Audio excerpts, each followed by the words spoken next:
Hello दोस्तों, आज हम बात करेंगे जियोथर्मल एनर्जी के एमसीक्यू क्वेश्चन के बारे में। अब पहले जान लेते हैं कि जियोथर्मल क्या होता है।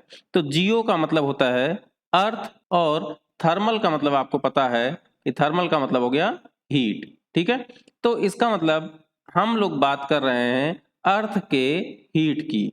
अब अर्थ के अंदर दोस्तों बहुत सारी हीट होती है, तो उसी को कहते हैं जियोथर्मल एनर्जी।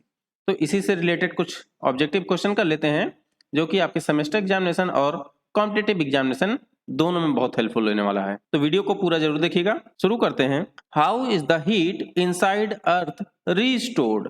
ऑप्शंस हैं radio active decay of element, sun restore the heat, hot steam is pumped into the earth and cosmic rays. तो देखिए, सन से हीट नहीं रिस्टोर होती है अर्थ के अंदर, है ना। सन क्या करता है, सिर्फ सरफेस को गर्म करता है, उसके अंदर थोड़ी ना जाएगा और वहां पे हीट प्रोवाइड करेगा। Hot steam is pumped into the अर्थ, हम लोग क्या अर्थ के अंदर हॉट स्टीम पंप करके उसकी एनर्जी को रिस्टोर करते हैं? बिल्कुल नहीं।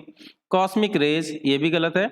तो देखिए, radio active decay of element, जो हमारा अर्थ है उसके कोर के पास, है ना, कोर होता है फिर मेंटल होता है, तो यहाँ पे क्या होता रहता है, रेडियो एक्टिव डिके होता रहता है। ठीक है, जिससे एनर्जी लगातार बनती रहती है। वहां से हम कहेंगे कि हमारी एनर्जी रीस्टोर्ड होती रहती है। तो ऑप्शन हो जाएगा ए। अगला क्वेश्चन है, what is the increase in temperature per kilometre starting from the crust? तो दोस्तों पूछ रहा है कि टेम्परेचर हम लोग जैसे जैसे क्रस्ट से नीचे की तरफ जाएंगे, देखिए अर्थ का जो टॉप लेयर है हम लोग कहेंगे क्रस्ट है, और सबसे अंदर वाले को क्या कहते हैं, कोर कहेंगे, और उसके ऊपर होता है मेंटल। ठीक, तो क्रस्ट से कह रहा है कि जैसे जैसे जाएंगे टेम्परेचर हमारा किस रेट से इंक्रीज होता है। ऑप्शंस हैं 15 degree celsius, 70 to 30 degree celsius, 100 degree celsius, 50 to 80 degree celsius. तो दोस्तों 1 किलोमीटर जाने पे पूछ रहा है कि कितना टेम्परेचर राइज होगा, तो इसका आंसर हो जाएगा आपका अराउंड 17 से 30 डिग्री सेल्सियस जो है टेम्परेचर राइज होता है, जैसे जैसे हम लोग डाउन साइड जाएंगे। अगला क्वेश्चन है, what is the earth core made up of? तो कोर पूछा है कि जो आपका कोर है वो किस चीज का बना हुआ है।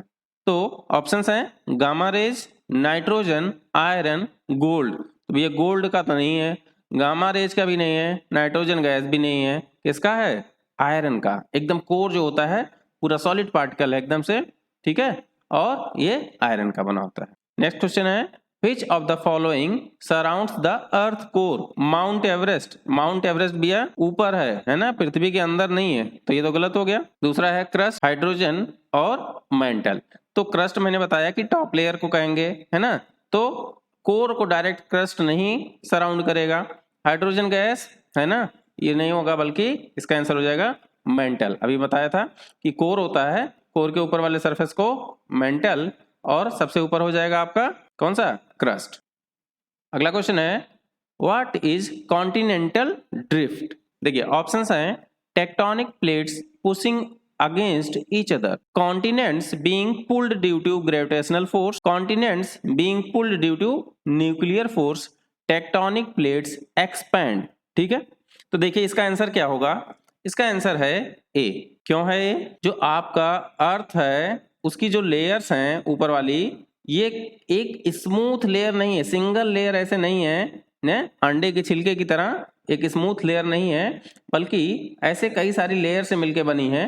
ठीक है, अब क्या है, एक थ्योरी दी गई है कि ये जो प्लेट्स हैं, है ना, प्लेट लाइक स्ट्रक्चर है जो, तो ये जो है मूव करता रहता है। ठीक है, ये कहा गया कि ये करीब 1 इंच पर ईयर मूव करता है। ठीक है, 1 इंच पर ईयर, ऐसा हाइपोथेसिस है, इसका कोई सटीक जवाब तो नहीं किसी के पास। ऐसा माना गया है कि 1 इंच पर ईयर ये शिफ्ट होता रहता है, तो इसी को कहते हैं कॉन्टिनेंटल ड्रिफ्ट। क्या होता है, टेक्टोनिक प्लेट्स, इनको टेक्टोनिक प्लेट्स कहते हैं, पुशिंग अगेंस्ट ईच अदर, एक दूसरे को धक्का देते रहते हैं। अगला क्वेश्चन है, who initiated electricity generation from the geothermal energy? तो इसमें से कौन है जो जियोथर्मल एनर्जी को इनिशिएट करा यूज करने के लिए, है ना। तो ऑप्शंस हैं इंडियन, इटालियंस, अमेरिकन और अफ्रीकन्स। तो दोस्तों इसका आंसर है बी, इटालियंस। सबसे पहले इटालियंस लोगों ने क्या किया था, 1904 में इसको यूज किया था। ठीक है, नेक्स्ट क्वेश्चन है why did the first geyser project in California fail. California में पहला जो गीजर प्रोजेक्ट था वो फेल हो गया था, क्यों?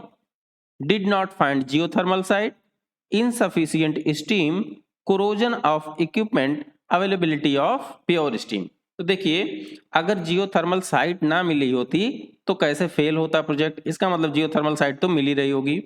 इनसफिशिएंट स्टीम, ये ऑप्शन में गलत इसलिए है क्योंकि ये प्रॉब्लम नहीं थी वहां प्रॉब्लम क्या आई थी? कोरोजन हो गया था, कोरोजन ऑफ इक्विपमेंट। अब ये क्यों हुआ था? देखिए, जो हमारी स्टीम थी उसमें इम्प्योरिटीज थी। अब वो जब इम्प्योरिटीज इक्विपमेंट के थ्रू जाएंगी तो क्या कर दी? हमारे टरबाइन को कोरोड कर दी थी, है ना, कोरोजन हो गया, जिससे हमारा इक्विपमेंट्स खराब हो गए थे, इसलिए हमारा प्रोजेक्ट ही पूरा फेल हो गया था। अगला क्वेश्चन है विच of the following countries host the largest geothermal field. तो सबसे बड़ा जियोथर्मल फील्ड किसके पास है? Iran, Italy, Australia, United state. तो इसका आंसर है दोस्तों यूनाइटेड स्टेट। इसके पास सबसे बड़ा फील्ड है, अराउंड 117 किलोमीटर स्क्वायर है और करीब 22 पावर प्लांट लगे हैं। ठीक है, करीब 22 पावर प्लांट लगे हैं जो कि 1.5 गीगावाट की कैपेसिटी है इनकी। ठीक है, तो सबसे बड़ा प्लांट इन्हीं के पास है, यूनाइटेड स्टेट। अगला क्वेश्चन है which of the following is used to locate geothermal site. अब जियोथर्मल साइट पता करने के लिए क्या क्या यूज किया जाता है? Drilling wells, reflection, seismograph and sonar. तो दोस्तों देखिए, सोनार यूज नहीं करेंगे, सिस्मोग्राफ भूकंप के लिए पता करते हैं, ये भी नहीं होगा, रिफ्लेक्शन से आप नहीं पता कर सकते कि नीचे स्टीम है या नहीं है ना। जियोथर्मल साइट हर जगह नहीं होगी, ऐसा नहीं कि कहीं भी अर्थ में गड्ढा खोद दिए आप तो वहां पर आपको जियोथर्मल साइट मिल ही जाएगी, है ना। बहुत डिफिकल्ट है जियोथर्मल साइट को खोजना, क्योंकि हर जगह नहीं मिलेगा, है ना, कुछ ही जगहों पे मिलेगा। जैसे वोल्केनो कहाँ पे आता है? वोल्केनो जहाँ पे आता है इसका मतलब वहां नीचे लावा है, वहां से निकलता है, तो वहीं पे मिलेगा आपको, है ना। तो रिफ्लेक्शन कोई मेथड नहीं होगा, बल्कि कैसे करेंगे हम लोग? ड्रिलिंग वेल, गड्ढा खोदेंगे भैया, है ना। जब कुआं खोदेंगे तभी आपको पता चलेगा कि नीचे हीट है या नहीं है। जियोथर्मल साइट वहीं तभी बनेगी। यही सबसे बड़ी डिफिकल्टीज भी इसकी कि जियोथर्मल साइट को लोकेट करना, पता करना कि कहाँ पे है कहाँ पे नहीं। ठीक है, अगला क्वेश्चन करते हैं विच of the following is the most probably location of geothermal site. कह रहे हैं कि मोस्ट प्रोबेबली लोकेशन कहाँ पे होगी? ग्रासलैंड मतलब जहां पे घास होगा, वोल्केनोज जहां होंगे, कोस्ट मींस समुद्र का किनारा, या रिवर बेड मींस नदी के किनारे पे। तो देखिए, समुद्र के किनारे, रिवर के किनारे ये नहीं मिलेगा, और जहां घास है वहां भी नहीं मिलेगा। कहाँ मिलेगा? वोल्केनो मींस जहां पे लावा निकल रहा है दोस्तों, वहीं पे तो अंदर होगा अर्थ के अंदर हीट, तभी तो निकल रहा है वहां पे लावा, तो वोल्केनो जिसका आंसर हो जाएगा। अगला क्वेश्चन है most of the geothermal activities occur at ring of the water, mount Everest, ring of fire, Amsterdam. तो दोस्तों इसका आंसर है रिंग ऑफ फायर। अब ये रिंग ऑफ फायर क्या है? देखिए, the Pacific Ocean, Japan, Philippines and Aleutian island, North America, Central America and South America, ये जो मैंने नाम लिए ये मिल के क्या बनाते हैं? एक रिंग टाइप का स्ट्रक्चर बनेगा ग्लोब में, जब आप देखेंगे तो इसी को कहते हैं ring of fire. Which of the following is the major drawback of geothermal energy. दोस्तों अभी जस्ट मैंने थोड़ी देर पहले ही बताया कि जियोथर्मल एनर्जी का मेजर ड्रॉबैक क्या है, उसको खोजना। ऑप्शन से देखिए, लो इनिशियल कॉस्ट, लो इनिशियल कॉस्ट होती तो ये ड्रॉबैक होती भी नहीं, है ना। हाई इनिशियल कॉस्ट हमेशा ड्रॉबैक होती है। चलिए, लो कार्बन डाइऑक्साइड प्रोडक्शन, ये भी नहीं हो सकता। अगर ये होता भी ना तो ये ड्रॉबैक नहीं हो सकता। लो कार्बन डाइऑक्साइड प्रोडक्शन हो रहा था तो अच्छी बात है। हाई कार्बन डाइऑक्साइड प्रोडक्शन, ये भी गलत है, लेकिन इसमें बहुत ज्यादा कार्बन डाइऑक्साइड गैस नहीं निकलती है। ठीक है, एक्सट्रीमली लोकेशन स्पेसिफिक, ये इसका आंसर हो जाएगा। देखिए, लोकेशन स्पेसिफिक है क्योंकि हर जगह पे आप प्लांट नहीं लगा सकते, हर जगह लोकेट नहीं कर सकते, इसको खोजने के लिए मेहनत करनी पड़ेगी। और कहाँ पे होगा? ऐसे ही जगहों पे होगा जहां वोल्केनो इरप्ट होते हैं, मींस जहां पे लावा है ना, तो हर जगह आपको नहीं मिलेगा। अगला क्वेश्चन है geothermal energy has high initial cost. तो इसका आंसर हो जाएगा ए, ट्रू। हाई इनिशियल कॉस्ट क्यों होगी? देखिए, एक्सट्रीम आपको पहले, सबसे पहले तो कॉस्ट आपकी लग जाएगी उसको सर्च करने में। जो इसकी ड्रॉबैक है कि आपको जियोथर्मल साइट सर्च करने में पैसे लगाने पड़ेंगे। अब जियोथर्मल साइट आपको मिल गई, उसके बाद क्या करना होगा, जो इक्विपमेंट्स के खर्चे हैं, है ना, तो हाई इनिशियल कॉस्ट हो जाती है, क्योंकि आपकी जो नीचे लावा है वहां से स्टीम आती है, तो वो उसके लिए आपको बहुत ही अच्छे सामान लगाने पड़ते हैं, मींस आपके इक्विपमेंट्स में बहुत ज्यादा पैसा लग जाता है, तो इनिशियल इसकी कॉस्ट हाई हो जाएगी। अगला क्वेश्चन है, which of the following gases is released by geothermal site and power plant। अब जियोथर्मल साइट से जो पावर प्लांट बनाते हैं वहां पे पूछ रहा है कि सबसे ज्यादा गैस कौन सी निकलेगी, कार्बन डाइऑक्साइड, सल्फर, आयरन और स्टील। तो देखिए आयरन और स्टील तो पहले ही कट कर दीजिए, क्योंकि ये दोनों गैस ही नहीं है ना। आयरन स्टील गैस होता है क्या, तो मेटल्स हैं। देखिए कार्बन डाइऑक्साइड का इमिशन होता तो है, लेकिन क्या होता है, थोड़ा कम होता है, ठीक है। तो सबसे ज्यादा होता है सल्फर का एमिशन, ठीक है।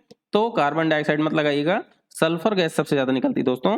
हाइड्रोजन सल्फाइड भी निकलता है ना, तो इसका मतलब आंसर हो जाएगा बी। अगला क्वेश्चन है, Lord kelvin invented the heat pump, सही है या गलत, तो इसका आंसर है सही। लॉर्ड केल्विन ने हीट पंप जो है 1853 में इन्वेंट किया था, ठीक है। हालांकि इसका यूज जो पहली बार किया गया था वो 1940 में यूज किया गया, उसके पहले यूज ही नहीं किया गया। तो दोस्तों आपको ये वीडियो कैसी लगी कमेंट सेक्शन में लिख के जरूर बताएं। चैनल को लाइक और सब्सक्राइब नहीं किए तो तुरंत कर दें। मिलते हैं अगली वीडियो में कुछ नए क्वेश्चन के साथ। Thank you so much.